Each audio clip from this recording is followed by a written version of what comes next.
नमस्कार, आप देख रहे हैं हल्ला बोल टीवी। मैं हूं प्रियंका। पटना में डीएम ऑफिस और बिस्कोमान भवन पे अटैक हुआ है।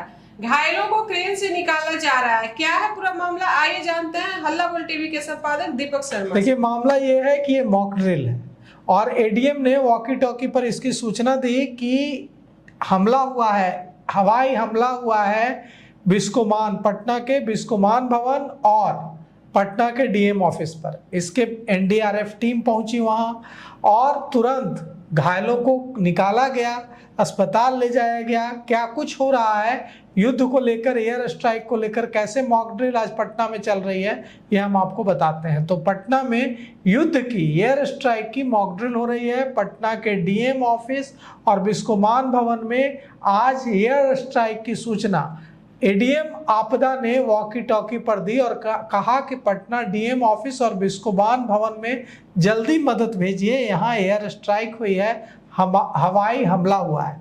उन्होंने जैसे ही यह वॉकी टॉकी से यह सूचना दी, वहाँ एसडीआरएफ और एनडीआरएफ की टीमें पहुंच गई, एम्बुलेंस भी पहुंच गई, घायलों को क्रेन से उतारा गया, बचाया गया और तत्काल अस्पताल ले जाया गया। फायर फाइटर्स भी पहुंचे और ये सब कुछ ऐसे हो रहा था जैसे सचमुच हो गया है, लेकिन ये मॉक ड्रिल थी। बिल्डिंग के ऊपरी हिस्से में कई लोग फंसे हुए दिखे और उनको लंबी और बड़ी बड़ी क्रेनों से निकाला गया, वहां से बचाया गया। एडीएम ने पहले वॉकी टॉकी पर यह सूचना दी कि हवाई हमला हो गया है बिस्कोमान भवन पर और पटना डीएम के ऑफिस पर, एयर स्ट्राइक हो गई है, तुरंत मदद भेजिए। और एडीएम के खबर भेजते ही कुछ ही मिनट, चंद मिनटों में वहाँ एनडीआरएफ और एसडीआरएफ की टीमें पहुंच गई, फायर फाइटर्स पहुंच गए। क्रेन की मदद से जो लोग फंसे हुए थे उनको बचाया गया और ऐसे बचाया गया जैसे सचमुच फंसे हुए हों। आज शाम में 7 बजे से 7:15 पर पटना और पटना के साथ साथ 6 जिलों में एकदम आपातकाल की स्थिति रहेगी। 7 से 7:15 मिनट तक इमरजेंसी की स्थिति रहेगी। एयर स्ट्राइक जैसे हो गया वैसी तैयारी दिखेगी। सारे लाइट्स बंद कर दिए जाएंगे। हॉस्पिटल्स वगैरह जहां लाइट्स बंद नहीं किए जा सकते हैं वहां भी पर्दे लगाकर लाइट जाएंगे ताकि बाहर रोशनी न जाए। जो सड़क पर जहां होगा वो वहीं पर अपनी गाड़ी किनारे लगा देगा और लाइट्स बंद कर देगा। 15 मिनट तक सब कुछ ठप रहेगा। जो जहां रहेगा शाम 7 बजे से 7:15 बजे तक, 7:15 तक पटना समेत बिहार के 6 जिलों में जो जहां रहेगा वहीं रहेगा। ब्लैकआउट रहेगा, बिजली सप्लाई रोक दी जाएगी। पटना, पूर्णिया, कटिहार, बेगूसराय, अररिया, किशनगंज में ब्लैकआउट होगा। और यह सिविल डिफेंस मॉक ड्रिल हो रही है। शाम 7 से 7:15 बजे तक, 7:15 तक सायरन की आवाज़ आपको सुनाई देगी। आप अपने घरों में रहें, लाइट बंद रखें, दुकानों में भी लाइट बंद रखें, ऑफिस में भी लाइट बंद रखें।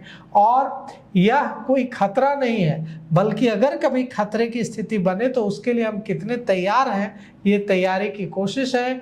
ये मॉक ड्रिल है। 2 मिनट तक सिविल डिफेंस का सायरन बजेगा। हवाई हमले की चेतावनी एक तरह से लोगों को दी जाएगी। Fire brigade, SDRF, NDRF, ambulance, police, दूसरी एजेंसियां तमाम बचाव कार्यों का अभ्यास करेंगी। और लोगों से अपील की गई है कि जनरेटर भी नहीं जलाएं, मोबाइल की फ्लैशलाइट भी नहीं जलाएं, टॉर्च भी नहीं जलाएं, किसी तरह की कोई रोशनी नहीं। पूरे पटना को, पूरे बेगूसराय को, तमाम अररिया को, तमाम शहरों को, जो 6 शहर में पटना समेत हो रहे हैं, वहाँ एकदम अंधकार में शहर को डुबा देना है। कहीं कोई लाइट नहीं, एकदम अंधेरा चारों तरफ। और चौक चौराहे पर जो साउंड सिस्टम लगे हैं, थानों और फायर ब्रिगेड की गाड़ियों के सायरन का भी इस्तेमाल होगा। अस्पताल में जो रोशनी जहां जरूरी है वहां तो जलानी होगी, मरीज हैं तो वहां भी पर्दे लगाकर रोशनी जलाई जाएगी ताकि रोशनी बाहर न जाए। अब जो बिस्कोमान और डीएम ऑफिस पर जो एयर स्ट्राइक की खबर का जो मॉक ड्रिल किया गया, वहां से घायलों को क्रेन के जरिए बचाया गया और इलाज के लिए पटना आईजीएमएस भी ले जाया गया। उसकी भी पूरी मॉक ड्रिल की गई। अब सवाल यह उठता है कि ये जिस तरह से ये फैसला लिया गया है, इसमें सभी नागरिकों को पूरा सहयोग देना चाहिए ताकि हम ऐसे आपदा की स्थिति के लिए तैयार रहें। जी, तो इस मॉक ड्रिल को लेकर आपकी क्या राय है? अपनी राय हमें कमेंट्स बॉक्स में जरूर दें। फिलहाल इस पेशकश में इतना ही। आगे की खबरों के लिए देखते रहिए हल्ला बोल टीवी। धन्यवाद।